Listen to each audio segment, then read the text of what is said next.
대구 리들병원 신경외과 전문의 이준규입니다.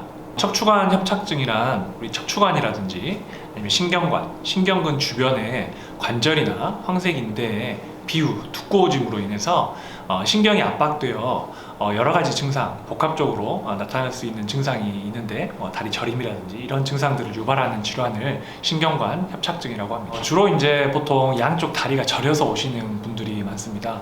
허리 통증을 수년간, 수십 년 동안 이렇게 앓고 계시다가 다리가 저려서 예전에는 버스 한 정류장, 어디 마트까지는 왔다 갔다 하셨는데 이제 그것조차 힘들다. 다리가 점점 가늘어지고 힘이 점점 빠진다. 이런 증상을 주로 호소하시면서 병원에 방문하십니다. 일반적으로는 보통 우리가 추간판 탈출증 같은 경우에는 디스크가 터져서 발생하는 그런 질환이기 때문에 좀 더 신경관 협착증에 비해서는 좀 더 젊은 연령에서도 나타날 수 있다고 알려져 있고, 특히 이제 신경관 협착증 같은 경우는 우리 중장년층, 그러니까 40, 50대 이상부터 보통 호발한다고 알려져 있습니다.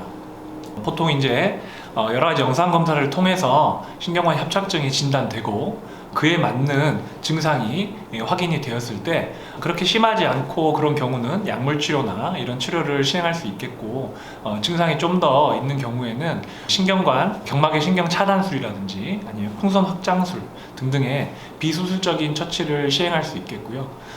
이럼에도 불구하고 증상이 점점 심해지고 혹은 하지 근력 저하라든지 이런 이제 심한 신경학적 증상이 있었을 경우에는 여러 가지 내시경적인 신경관 확장술이라든지 혹은 수술적 처치를 통해서 신경이 눌려 있는 부분 압박을 풀어줌으로써 치료를 할 수 있겠습니다. 일반적으로 척추관 협착증은 척추관 주변에 관절이나 인대가 지속적인 스트레스를 받음으로써 두꺼워지면서 신경을 압박하는 질환입니다. 그래서 어떤 한 자세를 피해서 척추에 가해지는 스트레스를 줄임으로써 좀 더 건강한 척추를 좀 유지할 수 있겠습니다. 이제 기존에 우리가 이제 절개를 하고 하는 수술적 처치와 수술적인 방법은 똑같습니다. 우리가 이제 내시경적인 기술이라든지 이런 술기가 발달함에 따라서 한 방향 혹은 양방향 내시경을 통해 좁아져 있는 신경관을 동시에 넓혀줄 수 있는 그런 수술적 방법이 되겠습니다. 제가 경험한 바로는 일단 입원 기간이 짧다는 게 가장 큰 장점인 것 같습니다. 일반적으로 일주일에서 10일 정도 절개를 한 후에 상처가 아물 때까지 이제 병원에서 상처를 관리하면서 이렇게 입원 기간이 좀 길어질 수 있는데요. 이 내시경으로 처치를 하게 되면 특별한 혈종이라든지 어떤 그런 합병증이 없었을 경우에는 하루나 이틀 정도 입원하시면 다음날 퇴원하실 수가 있습니다.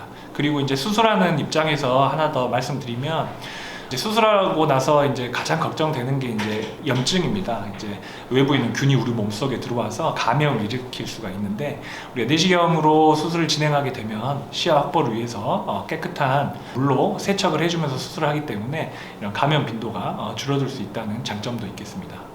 척추는 우리 몸의 기둥이라고 표현을 합니다. 퇴행성 변화 같은 경우에는 만성적인 스트레스로 인해서 주변에 있는 관절이라든지 인대가 두꺼워져서 이런 신경을 압박하는 병들이 발생할 수 있는데요. 우리가 젊었을 때부터 이런 척추에 가해지는 스트레스를 분산해 줌으로써, 예를 들어 한 자세로 오래 있는 자세를 피하고 어쩔 수 없이 한 자세로 오래 이제 일을 하거나 그럴 경우에는 짬짬이 시간을 내셔서 스트레칭을 해주고, 앉아있는 시간이 많으면 일어나서 허리를 펴준다든지 이런 생활 습관 교정을 통해서 젊어서부터 관리를 하게 되면 나이를 점차 먹어감에 따라서 허리에 병이 발생하는 어떤 빈도라든지 진행 속도를 좀 늦출 수 있지 않을까 이렇게 생각합니다. 네, 오늘 척추관 협착증에 대해서 말씀드린 대구 리들병원 신경외과 전문의 이준규입니다. 감사합니다.